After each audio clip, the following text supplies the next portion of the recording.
Well, my name is Eric O'Connell. I am a pastor over at Hillside Community Church, and I'm currently getting my Doctor of Ministry at Gordon Conwell, and my thesis is specifically titled Trauma as an Agent for Spiritual Formation and Growth.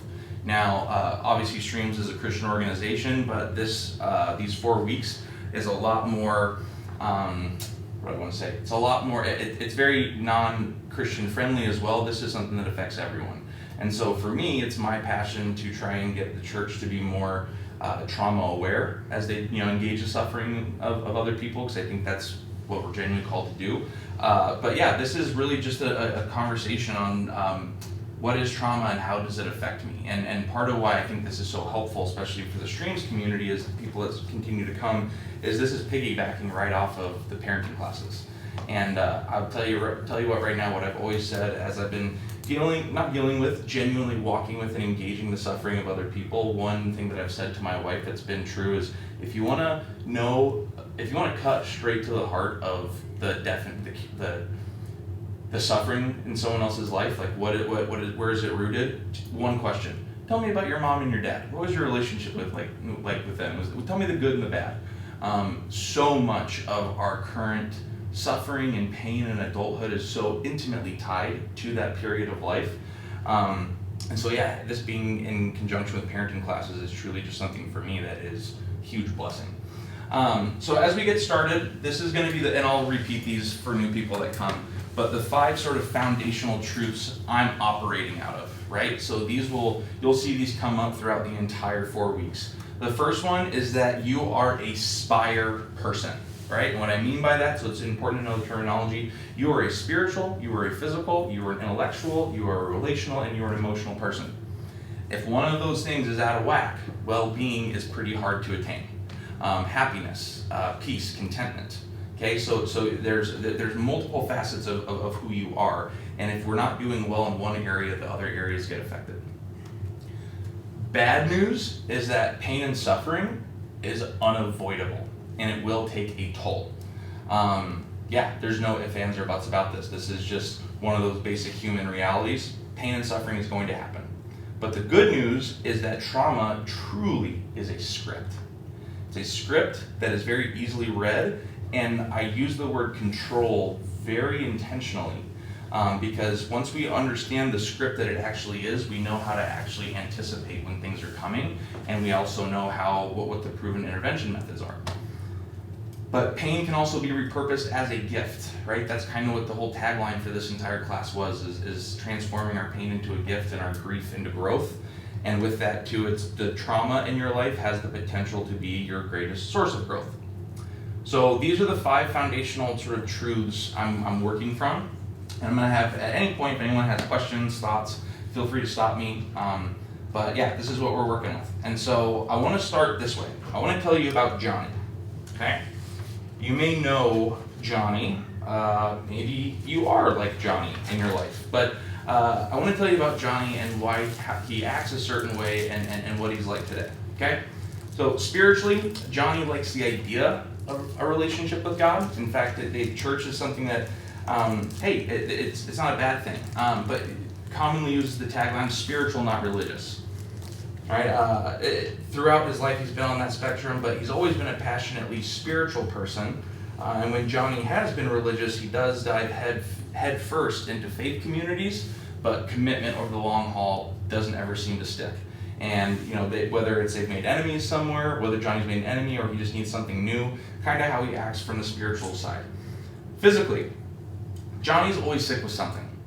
He's not dying, but he's just never been totally healthy. In fact, if there's a 2-month period where Johnny's not sick, something's wrong in the universe. It could be something like a common cold, but also in his family there's a history of cancer, of heart disease, all of those things, right? And so he's actually gotten his blood tested before, and there's some early indicators for what could be happening later on in life. Intellectually, he is a very smart, creative, and capable human, and that's actually the problem, is he doesn't take his own advice. He's too smart for his own good, and Johnny's heard that said of him and to him multiple times, but he just can't see, he seems to be his own worst problem, even though he seems to be a very creative and intellectual, capable person. Relationally, you just never know where you stand with him. He could be your best friend for 2 to 3 years, and then ghost you for 6 months. And then, out of nowhere, just become your enemy. And you don't necessarily know why that's happening. Worse, sometimes he has a reputation for this from a lot of people. He can be the life of the party or a total downer. You don't know what you're getting with him. And then lastly, emotionally, very hot or cold, right? There's no lukewarm. He either wears his fiery emotions on his sleeves at 24/7 unapologetically, or bottles it all inside until it eventually explodes. No doubt he's an emotional person and it's there. It's just there's never really been this ability to regulate or manage emotions well. Who here knows a Johnny? Okay. Yeah, I've known plenty of Johnnies in my life. This is why I say trauma's a script. Johnny can be the most annoying person in the world to love. A difficult, confusing person to love. But again, trauma is a script, and what I think is beyond a shadow of a doubt is Johnny is the way he is now because of what happened to Johnny when he was 0 to 18. So I want to take a second to give you some hypotheticals. There's a very strong likelihood that between the age of 0 to 18 spiritually, Johnny wanted a relationship with God. In fact, church was something that he'd always been told was good, but church and home life just never seemed to harmonize. Right? It was impossible to take everything that had been going on at home and fit it neatly within this church parameter. And when he got invited to youth group, the people meant well, but to call God a father was very difficult for Johnny because of his own relationship with God. They didn't know how much damage was being done in communicating it that way. Johnny's a weird kid, and he's always himself. And so just by being himself, he was told, you got to change your behavior or we're going to kick you out. So he just never really felt loved, accepted at all. And as he got older, he heard about all the abuse that takes place in the church, so he starts to believe, maybe I got lucky. Physically, largely neglected. Parents are divorced. Mom and dad worked multiple jobs. Johnny was a latchkey kid, often to fend for himself. Johnny's definition of clean is most people's definition of dirty, because cleanliness and hygiene was never a huge priority in the house growing up. And when serious health concerns arose, Johnny's family didn't have money, time. They just didn't really care or believe Johnny when something was going on. And so there were serious health conditions throughout his childhood that actually caused some damage later on in his life. But diet was horrible, sleep is inconsistent, not to mention the fact that Johnny knows all the CPS caseworkers on a first-name basis because of the physical violence that takes place in his home with him, his sisters, and his mom. Intellectually, there was just a lot to process. Things like domestic violence, addiction, poor adult mental health, divorce and separation. And he was experiencing these things at times in your life when you're supposed to be learning the periodic table and your times tables, right? But it's how does a kid process through those things? A kid's brain, on average, is working at 250% more brain activity than the adult. And so think about all of the stuff that comes in a kid's mind where they don't know how to even use terms for this. And so with all that said, without a reliable guide, without someone to walk him through some of these things and help explain it, you just turn to whatever information was there.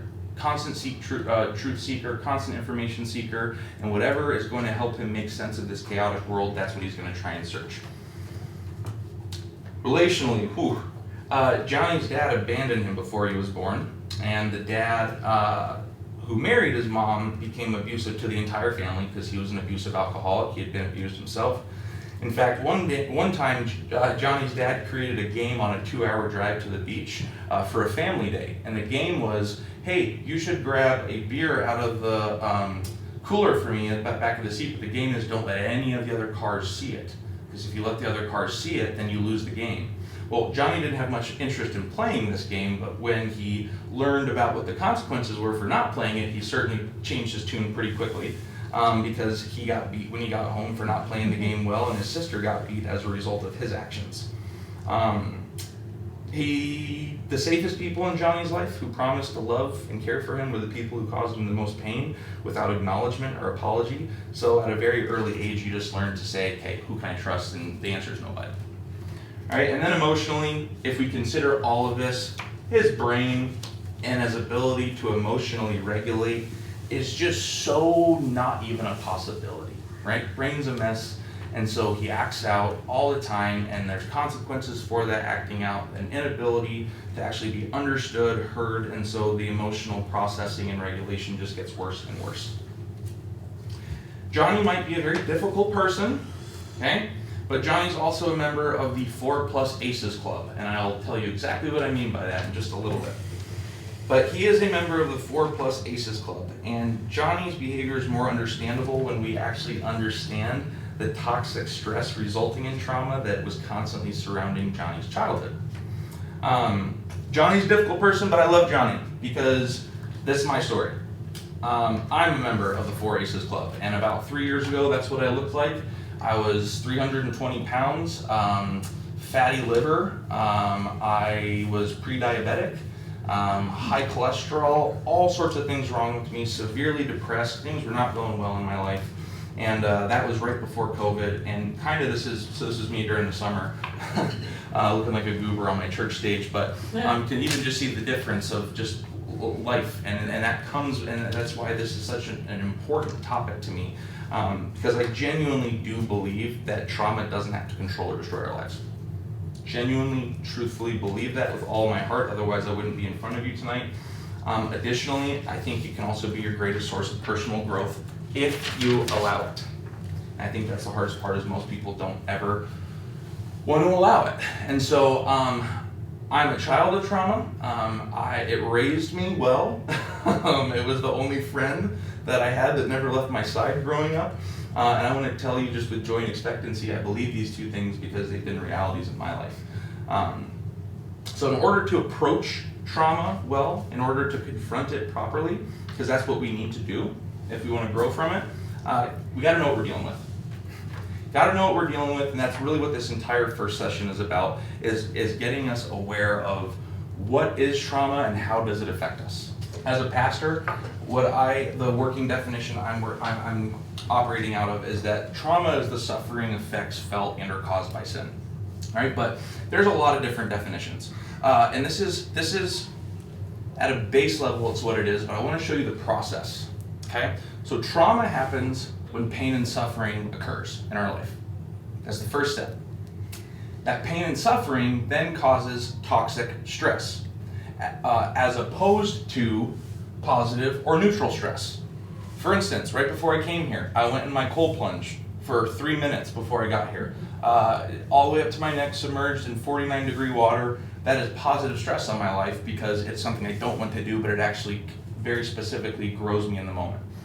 Neutral stress is, it's been a busy week for me, right? But toxic stress is something that should not be there, and it actually does damage. And so pain and suffering happens, we experience toxic stress, and the degree and the severity to which we react and respond to the toxic stress is where trauma is born, it's where it lives, it's where it grows, and the best news, it's also where it dies. Because, and this is people have asked me as I've been getting this degree, what's one nugget that you could communicate to people that they just misunderstand about trauma? And this is it right here. It's that the event is not the trauma. The actual event that occurred is not the trauma. The clinical definition of trauma is it's a person's emotional response to a distressing experience. Okay, so where that's really, really important is think about healthy people in your life that may have a very small thing happen to them, but it's like the worst thing that's ever happened in their life to them, and you're like, get over it. Well, and because guess what? It's their emotional response to something that was sudden and unpredictable, feels beyond your control, and it undermined that person's sense of safety in the world, or made them feel like catastrophe could strike at any time. So here's the part that if we could understand as just human beings in general, that 16-year-old kid from a Christian school who got his heart broken by another 16-year-old girl is just as traumatized as maybe a kid who's been growing up in a war-ridden place for his entire life, because it's all about how you respond to the toxic stress. Okay, so trauma is not the event, it's the emotional response to the event. Now, all that to say, there's events that happen in our life that will lead to more trauma than others, right? So there's types of traumatic events that will lead to trauma. You've got your physical, seriously bodily harm or injury, right? And there are certain trauma effects or symptoms that will be felt no matter what. Because if you get an amputation, you're going to get affected. But this also includes sexual abuse, assault, and emotional trauma is kind of separate from physical. This is strictly just like you got hit, you got in a car crash, you got a broken bone. But then we also have emotional trauma, which is the mental response to a disturbing event, right? We've got acute.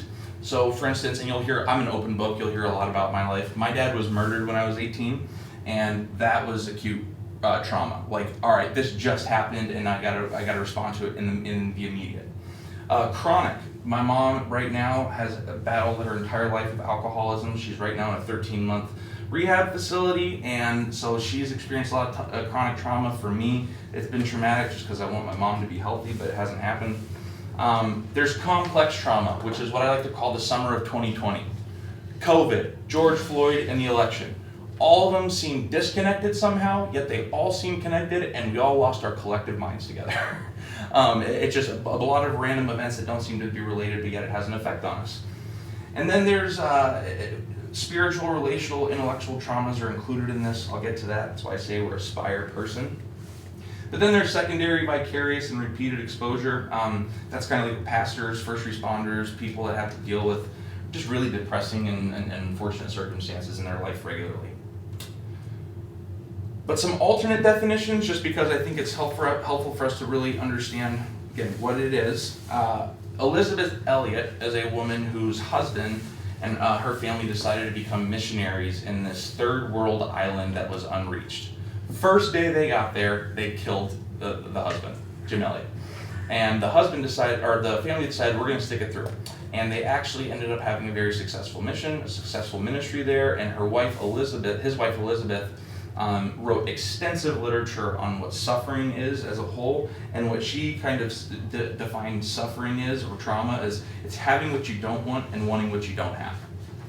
Depression, anxiety, I don't want that. Stability, peace, I don't have that, I want it. And constant having what you don't want and wanting what you don't have is constantly putting us in a place of suffering, or at the very least where trauma can strike. This is just the source, so don't worry about it, and I want to define these terms. Differing levels and degrees of toxic challenges, so that toxic stress, to your assumptive world. What I mean by that is it shouldn't be this way. It's not, my dad shouldn't be hitting me. That's my assumption in the world is I should be safe and loved and accepted by my dad, not the other way around. And any sort of challenge to our assumptive world can take place in any sphere that we're living in. And then the last one is it's a poisonous contamination of one's ecological system. A lot of big words, but that's why I wanted to show you this. Every single individual, right, is an individual, yes. But this individual then has a microsystem right around them. And that consists of their family, their doctor, their workplace, their religion. And then outside of that is the interactions and things in the microsystem that can be speaking to them, but it's not affecting them totally every single day. Things like media, politics, and then there's just all of these things that are going around that are affecting us. And if I were to take this water and put it into Sandra's Coke, there's Coke? Yeah. Diet Coke. It would not then be water and Coke. It would be something that is completely different, because I've inserted something into that system that has changed the makeup of it. And so that can happen a lot, right? Especially with traumatized people. You throw something into someone's system that was never meant to be there, you're not going back to normal. You're starting from scratch with a completely new deck of cards. But this is what I say, is that if you can answer any of these following questions, right? You can kind of read them. If you can answer any of them, well then congratulations, you might have trauma.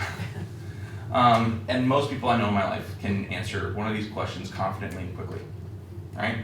Especially what's out of your control that threatens you. What's a moment that made you feel unsafe? I mean, those are things that you feel every day to a degree. But again, the degree to which we respond is what actually consists of or makes trauma severe or not even existent. All right, buckle up. This is the important part right here. For any of you that have trauma in your life, I want to tell you right now, this will be an interesting experience, and I can say it from personal experience, because if you have trauma in your life, and if you're part of the 4+ ACEs Club like myself, it's going to freak you out. There's good news. There's really, really good news at the end of it, and I would venture to say one of two things is going to happen. Either you're going to freak out, or you're going to feel heard and understood maybe for the first time in your life and realize, oh, it's actually not only me. I'm not the only problem here. Okay, so adverse childhood experiences. Talk with you about positive, neutral, and toxic stress. Adverse childhood experiences is concerned with toxic stress. Okay, so how do we get them? What are they? Well, in 1996, 1999, a health insurance company, Kaiser Permanente, commissioned this study out of San Diego. There were over 17,000 participants in this study, and the study was designed to determine the long-term effects of childhood trauma, specifically from ages 0 to 18. And what they wanted to know is there a connection between traumatic events in childhood and adverse negative long-term health effects? What I mean by that in short terms is basically saying they wanted to know, they measured this by comparing leading risk factors in early death, right? Diabetes, heart disease, cancer, stroke, all these things. And then they measured it against how many adverse childhood experiences someone had in their life and how often it occurred. And they were able to kind of come to a conclusion. But basically what they were trying to ask is, we know it's killing people, right? We know it's killing them. Is this something that's contributing to that? Does toxic stress experienced in childhood contribute to poor health and early death? And the answer was overwhelming. This was a direct quote. There's a strong graded relationship between breadth of exposure to abuse or household dysfunction during childhood and multiple risk factors for several of the leading causes of death. In fact, they even went so far as to say the study identified ACEs as one of many basic causes of morbidity and mortality in adult life.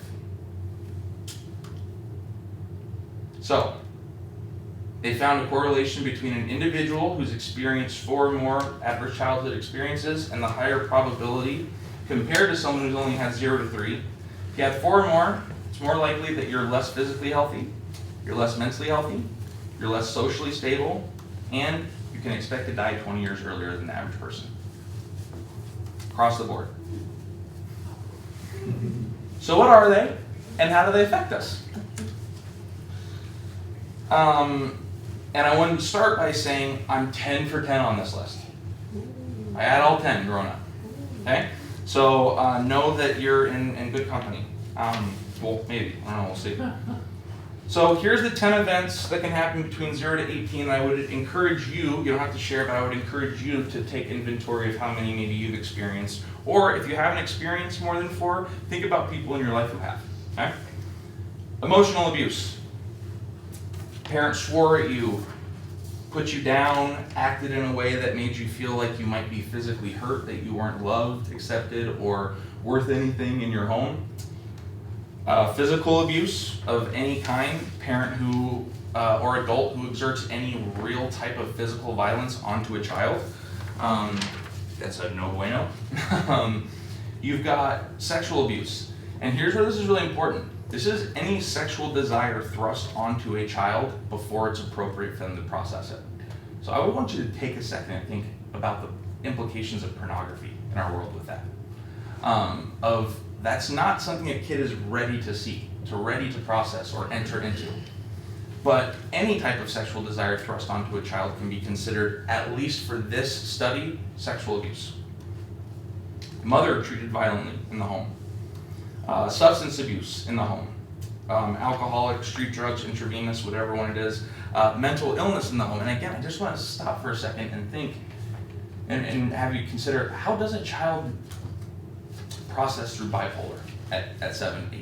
How does a kid process through PTSD? How does a kid process through generalized anxiety?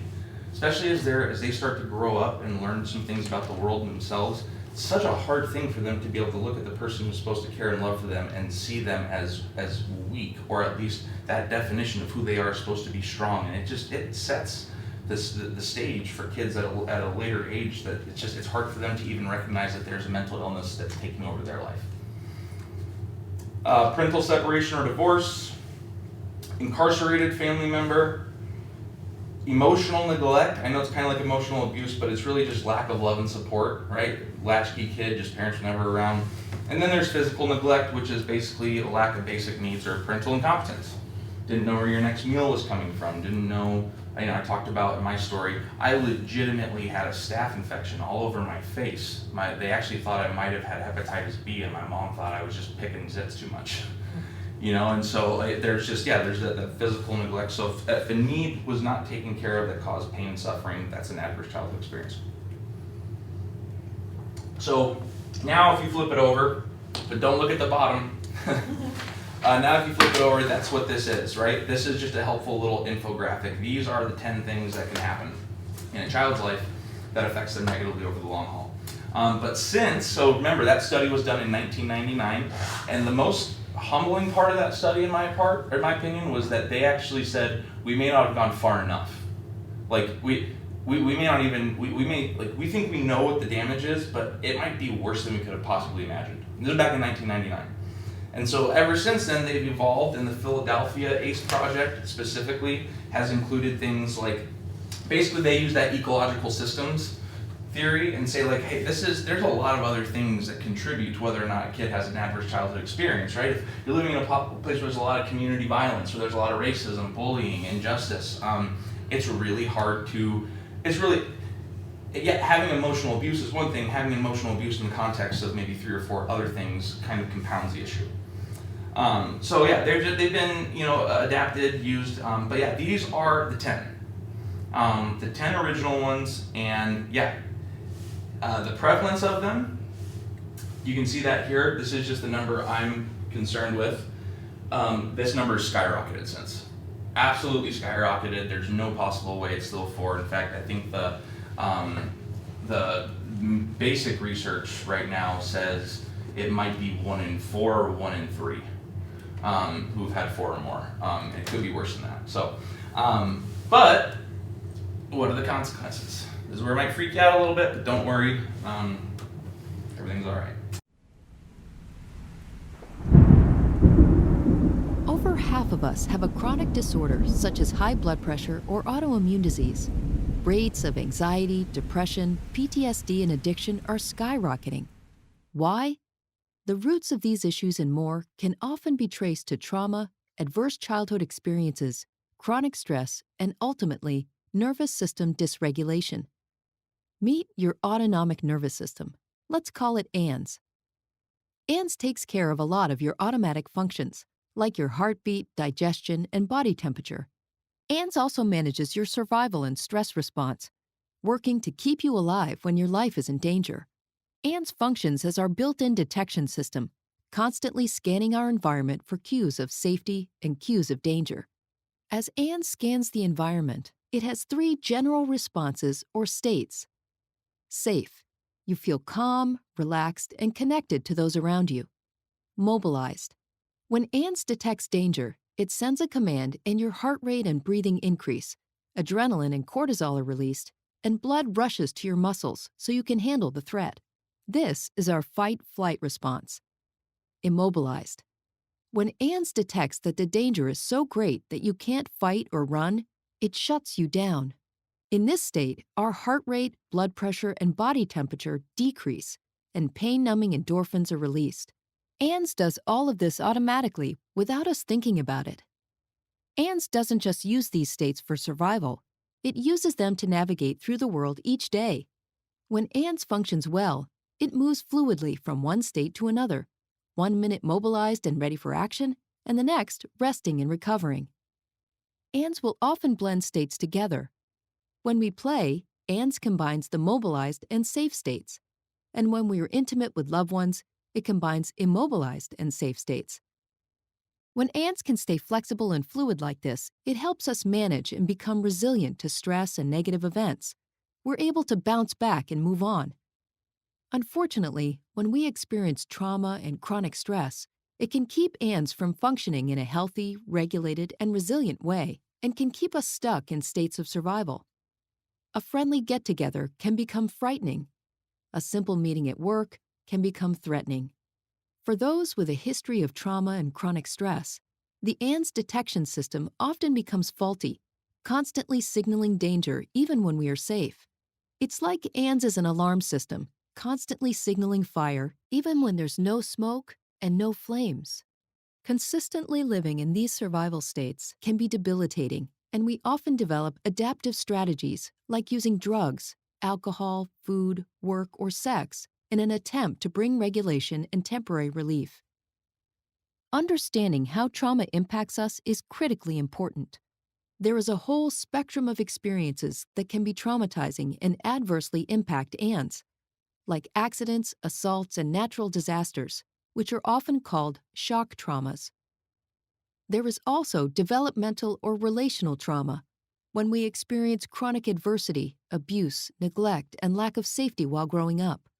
Many other experiences can be traumatizing, including chronic stress, medical procedures, and adverse community environments like poverty, discrimination, and violence.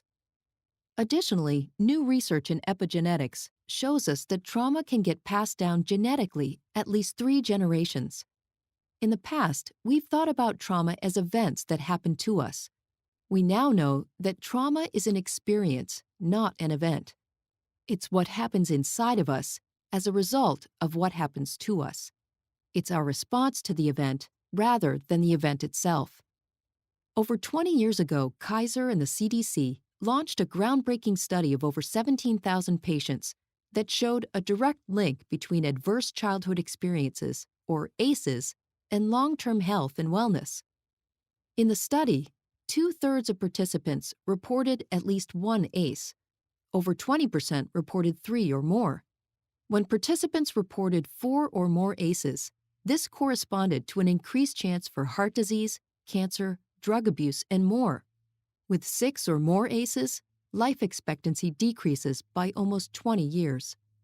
We are learning that many physical and emotional symptoms may emerge from a chronically dysregulated ANS. When ANS gets stuck in survival states, our biology shifts its focus from the tasks that keep us healthy, happy, and thriving to surviving the immediate perceived threat. Many conditions and symptoms that are chronic and difficult to diagnose and treat can be attributed to a dysfunctional ANS. Our childhood experiences can also keep us from connecting with others. This is vitally important because as children, our #1 survival priority is to attach to caregivers. When the people responsible for our safety aren't safe, and we are living in chronic states of unsafety, ANS doesn't get wired right. The part of ANS that judges what is safe and what is not becomes faulty. If intimacy and connection were unsafe as a child, as adults, we'll often unconsciously reject attempts from friends and partners to connect. Even though intimacy and connection is what we want, ANS feels it's unsafe and won't allow it. Trauma compromises our ability to engage with others, replacing the need for connection with the need for protection. When there has been trauma, ANS can no longer differentiate between our unsafe past and our now safe present. ANS can't turn off the need to protect, even though we are now safe. Quote that is now sticking up on my board said, "Learn to let go of the survival skills." And I think that victims of trauma have to understand that's basically what it is. It's survival skills. And what he just described with the ANS thing, the autonomic nervous system, it's the reason sometimes we suffer more than we need to is because we don't allow ourselves to ever leave survival mode, constantly in fight or flight. And so the consequences is literally an altered brain structure. And this is the part where it affects the most. And so 2 things I want to draw your attention to. Right brain, left brain. All right? Is there actually a marker over there? Okay, I thought I saw a green one. There's expo, like. Awesome, yeah. Markers. Okay, cool. Oh boy. Luckily that was just water. And I know Sue and Kayla and all of them, so whatever. All right. Anyone here a fan of the show, or anyone here Marvel fans? Dang it, I'm 33, so. All right, so you got your right brain, your left brain. All right. There's something called, let me use a different color. There's something called an amygdala that basically makes sure that these two connect all the time. Anyone know what right brain does? Analytical.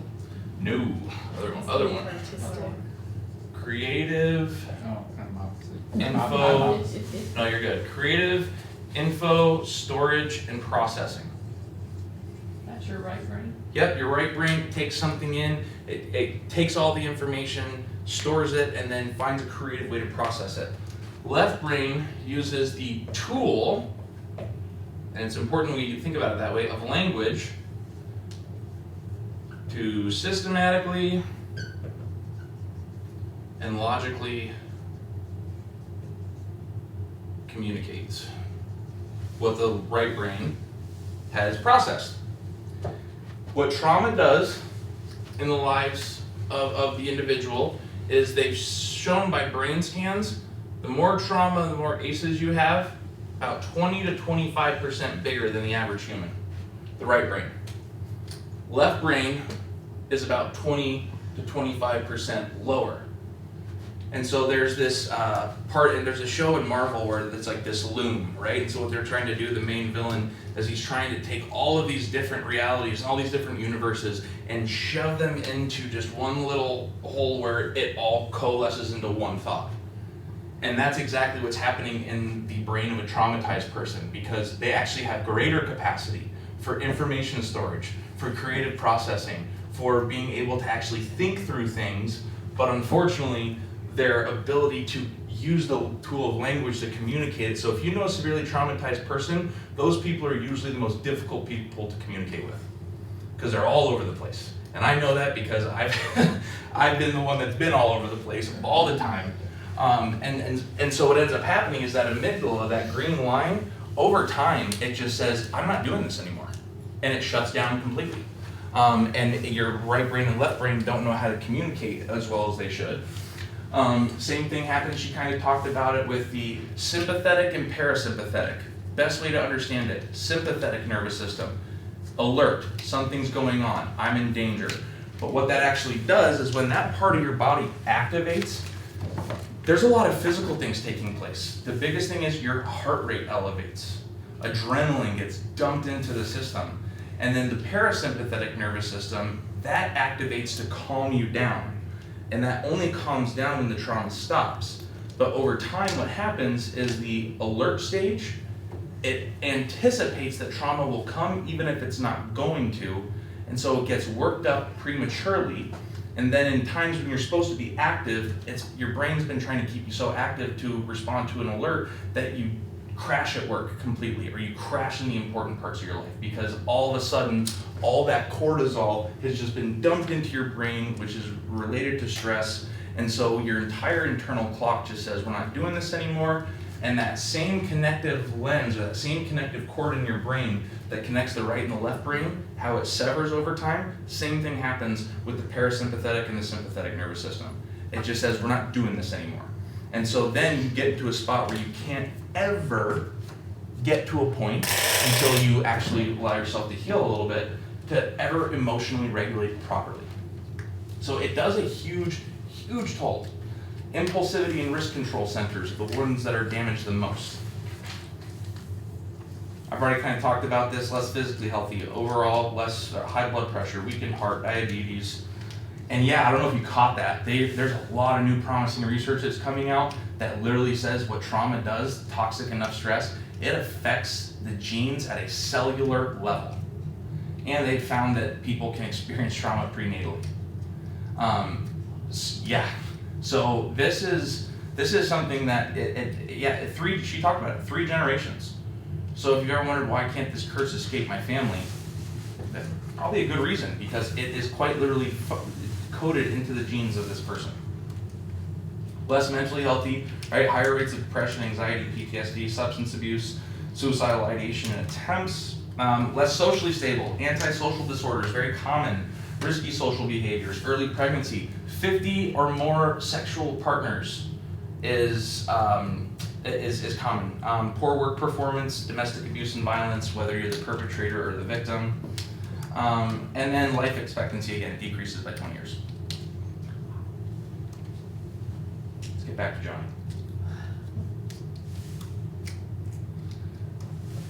Johnny got lost in the solution cycle. Today's solution became tomorrow's problem. Johnny experienced 4+ ACEs, leading to childhood anxiety, anger, or depression. They've done studies and they have found it's not the traumatic event that happens in childhood that automatically assumes you'll have poor mental health as an adult. But what happens is when you have 4 or more ACEs, you start having anxiety and depression in childhood.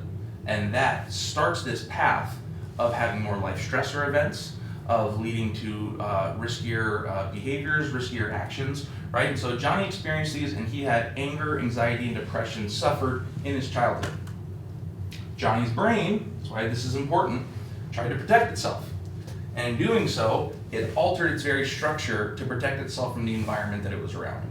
Quite literally altered. It's not just a theory. His brain changed its shape. Johnny's brain found a solution in things like smoking alcohol and in drug abuse, overeating, and promiscuous sexual behavior. But here's the problem. This is where we really need to have a lot of understanding, sympathy, and grace for people that are going through these situations. The solution helped. And that's the part that's so tricky, is because let's take nicotine for example. Nicotine actually does have a positive. It helps you emotionally regulate. So if you go, what does alcohol do? It helps numb. It helps anxiety, overeating. We need it to survive. There's plenty of benefits in a healthy, sexually intimate relationship. These are good things that we're trying to reach for, and no wonder the brain wants to reach for them because they need a solution in the moment. Problem becomes, does Johnny continue to experience this toxic stress and more ACEs without an ability to escape? Right? His brain learned to keep reaching for these. I just got to keep reaching for it, because it will make him feel better. That's the part that we genuinely need to understand. It will biologically, physiologically make him feel better in the moment. The solution is to feel better today in order to survive until tomorrow. But what's helping me feel better today is going to harm me physically tomorrow, which is going to make me feel bad. Not going to feel good about it. And then the cycle will continue and continue and continue and continue. And what normal, right, I always put those in quotes, what normal, healthy people would consider a problem, substance abuse, dependence, overeating, risky sexual behavior, it actually provides the user with 4 or more ACEs a legitimate, usable solution to ease the pain, calm the body, and emotionally regulate. And those aren't bad things. Those aren't bad goals. But today's solution becomes a major contributor, or it becomes the cause, the actual cause for the problem that leads to early death tomorrow. Right? So let's rethink our feelings about Johnny for just a second, and this is where I want to have just a couple moments. Knowing what we know about what we just talked about, can we understand why Johnny's a difficult and confusing person? Is his behavior more understandable? And then again, I want to take some time to kind of maybe group think this. And I would love to hear your guys' thoughts. I would love to, and remember, there's good news on the other side of this. Genuinely good news. And I can tell you right now, I heard this, so a lot of what I just presented to you, I became a Christian when I was 16 years old, and I heard about adverse childhood experiences the day after my 32nd birthday. So it means I had heard about this a day after I'd been a Christian than I hadn't. Like, I'd been a Christian for one day longer in my life than I hadn't, and I realized that all of this stuff, all the pain in my life, so much of it was stemming from this, and the resiliency factors are the people in my life that stepped in when I was 16 and just never let me go. So there is good news. The brain wants to heal. Okay, the brain wants to heal, and this is the best news. It's surprisingly good at healing itself. It is phenomenal. So as quickly as it can get damaged, it can get healed. But you need to give the brain the space and the time to allow it to do the work of healing. This is taking forever now, so that's where I want to try out. Yeah, you need to allow it to, I'm just going to go ahead and move forward a couple. But if you give it the space and time to do the work of healing, the brain will go to work and start healing itself. So what can we do when ANDS becomes dysregulated? How do we recover from trauma and develop a healthy, regulated, resilient nervous system? Fortunately, we can retrain ANS to feel safe again. This is best done with the help of others. Each one of us has an ANS, and our ANS is constantly communicating with and attuning to the states of others. We autonomically mirror the states of those around us. This is called co-regulating. We see it in herd behavior. If one animal senses danger, the entire group becomes more alert, increasing their chances of survival. We're exactly the same. When we're with others who are stressed, angry, or depressed, it makes us feel worse. When we're with others who are calm and happy, it makes us feel better. Connecting with others who are safe, attuned, and present is the best way to restore a healthy ANS. For those struggling to recover from the impacts of trauma, there is an emerging field of innovative clinical therapies that have been developed to reestablish safety and regulation to ANS. We're also learning that many of the activities we intuitively know make us feel better, like spending time in nature, practicing yoga, dancing, helping others, and more, can help ANS become more regulated and resilient. Healing from trauma and finding release from being stuck living in survival states comes as ANS becomes regulated, increases its capacity for resilience, and regains its flexibility. It's not about being calm all the time or mobilized all the time. It's about having a flexible and resilient nervous system that can accurately assess safety and danger and responds appropriately. We're truly resilient when we can fluidly move from one state to another. For those living with the impacts of trauma and chronic stress, becoming unstuck is like beginning a new life. For the rest of us, understanding how our nervous system states guide our behavior can help us become happier, healthier, and more empathetic human beings. Collectively, we have an epidemic of social issues that are rooted in trauma. If we can do the work to heal past traumas and build healthy, regulated nervous systems as individuals, families, and communities, we can end the cycles that continue to reinforce our greatest challenges and create a safer, vibrant, and more connected world.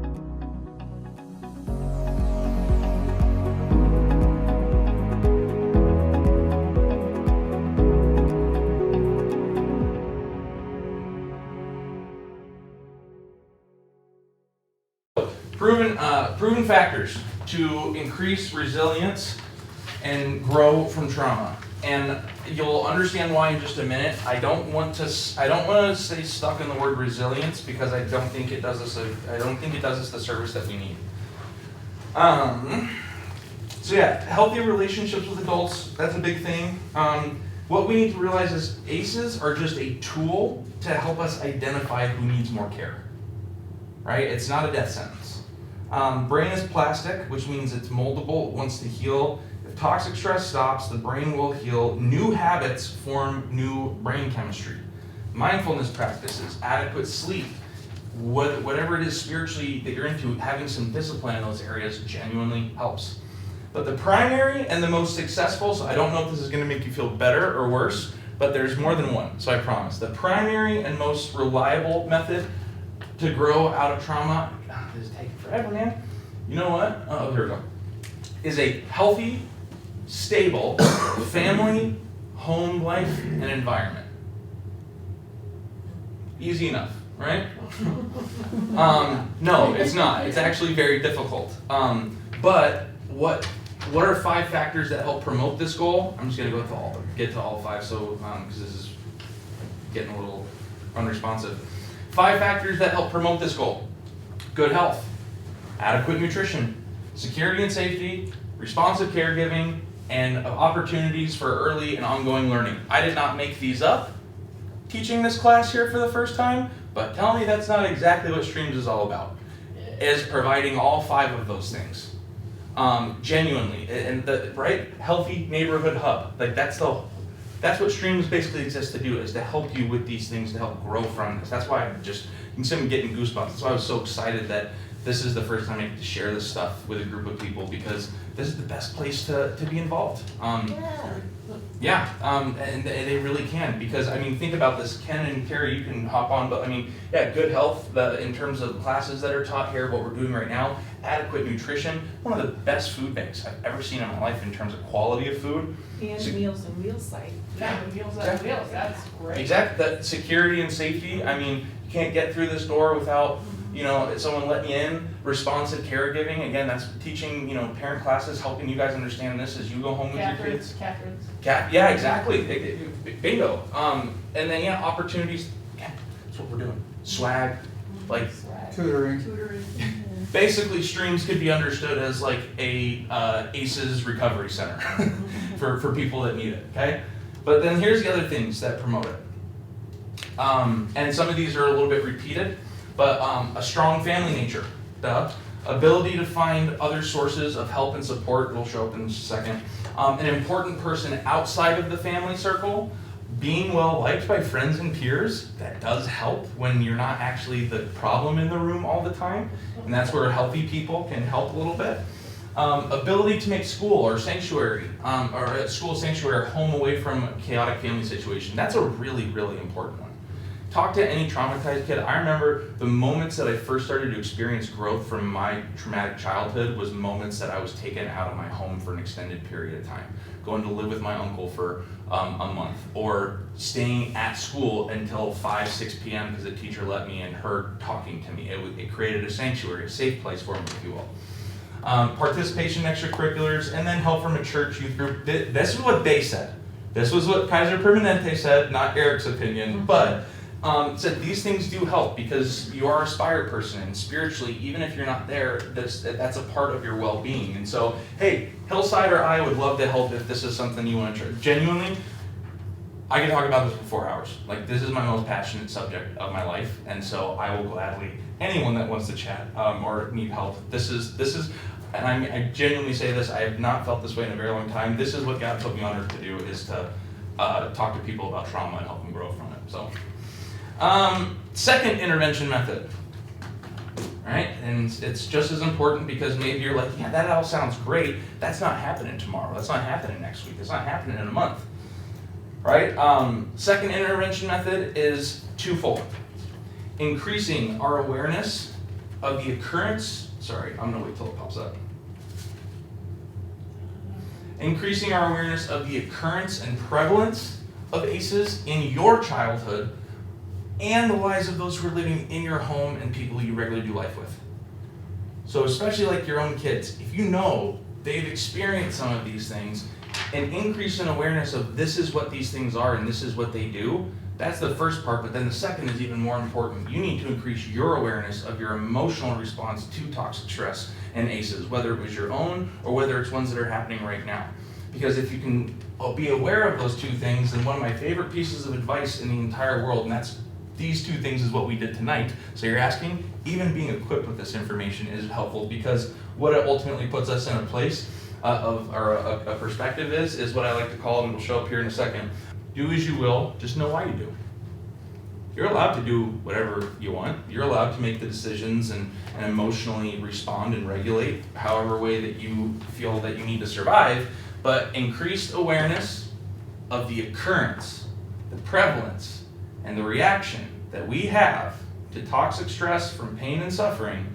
If we can actually have increased awareness of those things, it increases the likelihood of growing out of trauma or avoiding it altogether. And I truly mean that moving forward.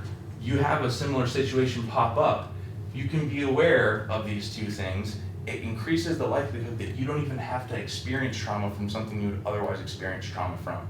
You will experience the pain and suffering, don't get me wrong. That's coming no matter what. But you don't need to have a traumatic response to it. You can have a healthy response to it. So this is what we're going to talk about next week. Growing begins, growing begins with knowing. I'm just going to go through all 5 of these. That's going to be our topic next week, and it's specifically on the topic of post-traumatic growth. And if I did not believe that that was a real thing, then I wouldn't be here tonight. Post-traumatic growth is an actual clinical term that has basis in scientific studies, academic peer-reviewed journals. It is a real thing. Brain wants to heal, you just have to let it. We're not aiming for hardiness, for resilience, optimism, or just a sense of coherence or well-being. What do I mean by that? Hardiness. All four of those things take pain and suffering and trauma and try to deny it, to get it out of the way, right? Hardiness. I'm just gonna push through and nothing's gonna affect me. I don't care how bad it's gonna hurt someone else. I'm hard enough to where it won't hurt me. Resiliency. I will persevere through whatever hardship. I'm not gonna let it affect me. I'm not gonna let it define me. I'm certainly not gonna let it take me down. Optimism is I'm just gonna choose to be happy and ignore the pain and suffering. And then the sense of coherence and well-being is sort of like this stoic, all is well, nothing new under the sun, who cares? No. We want post-traumatic growth, because what post-traumatic growth does is it takes that trauma and it puts it right in the center and says, this is the fuel. This is the thing that actually motivates me to want to grow, because that's the area, rather than ignoring it, it's saying, no, I'm gonna put this right in the driver's seat, and this is gonna be the very thing that actually motivates and fuels me to change my behavior and change just some of the negative stressors in my life.